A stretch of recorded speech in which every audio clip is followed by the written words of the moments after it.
After 1945, the academic establishment largely ignored nationalism. Geopolitics set the agenda. Because statesmen ignored national self-determination when dividing Germany and Korea, scholars treated ethnic allegiance as a temporary aberration that would eventually fade into the background. Ernest Gellner could not afford that detachment.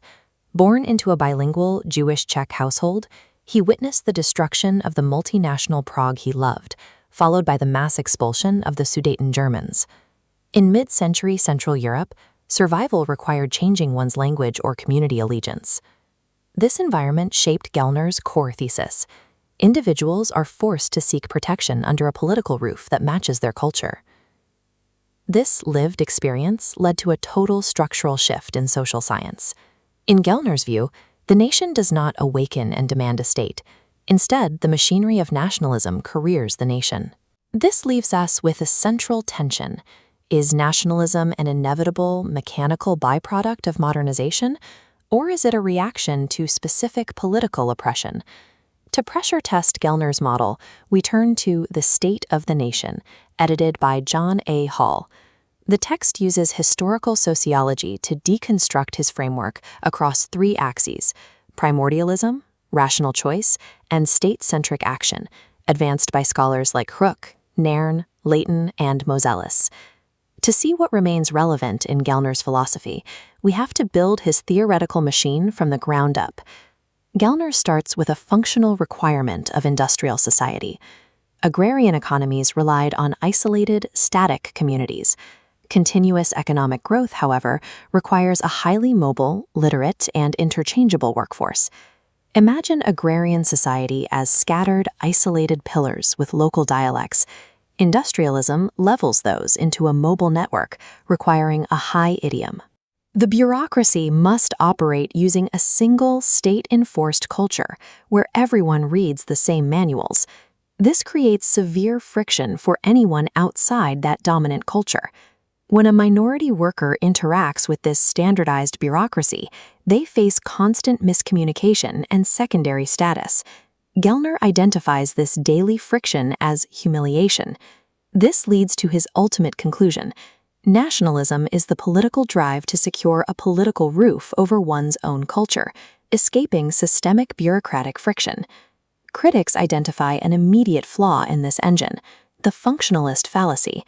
Just because an industrial society requires homogeneity to function smoothly, that need does not automatically conjure it into existence.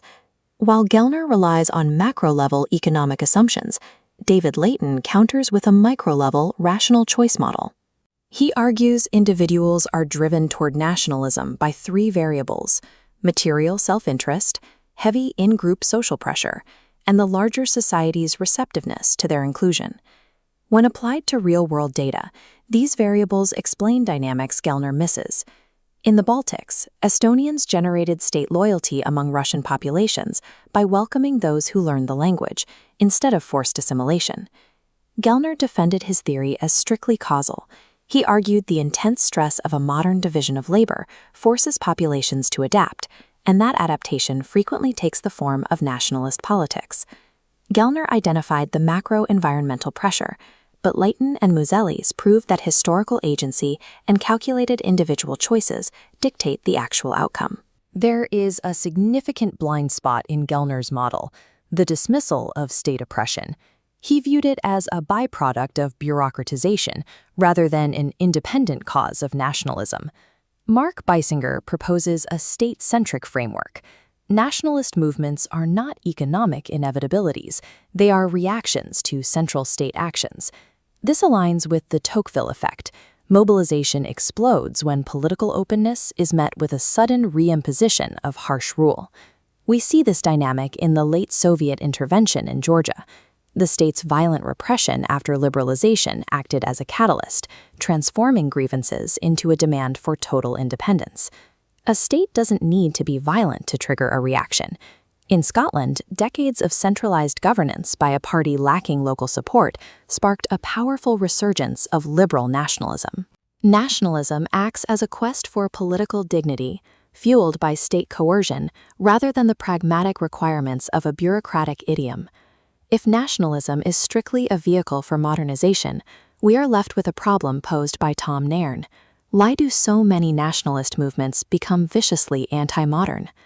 Nairn introduces the concept of interrupted modernization. When the promise of industrial affluence fails, marginalized groups absorb the trauma by codifying reactionary, anti-modern memories. In Central and Eastern Europe, this resulted in aggressive ethnic nationalism. During Yugoslavia's collapse, modern Serbia demonstrated how populations use intense chauvinism to write their way into history after modernization fails.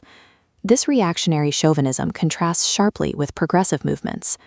The vocabulary of nationalism is neutral. It can be deployed to liberate a community or weaponized to oppress others.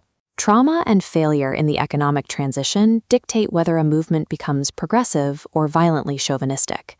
The presence of a modernizing state is not the deciding factor. Does modernization require us to completely solve the national question by homogenizing every state? Political scientist Alfred Stepan argues the opposite. He found that humans are capable of holding multiple, nested identities. By actively recognizing cultural differences, a state can consolidate its democracy rather than fracture it. India provides a massive empirical proof.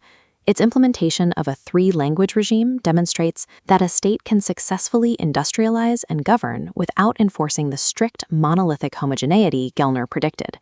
Similarly, Spain used complex federalist architecture to accommodate regional identities, softening hard demands for secession through institutional design. The attempt to build unitary, homogenized nation-states is not a law of modernity. Flexible political architecture is often the key to survival. Late in his life, Gellner conceded that different cultures could flourish together, but he maintained that political power had to remain centralized to prevent collapse. There is danger in ignoring his baseline warnings. When massive political roofs like the Soviet Union rapidly dissolved, the resulting power vacuums led directly to the catastrophic ethnic cleansings Gellner feared. We must acknowledge Gellner's structural truths about industrial economies, while recognizing that thoughtful political design can alter those outcomes. The study of nationalism resides in the razor-thin margin between necessary state cohesion and destructive ethnic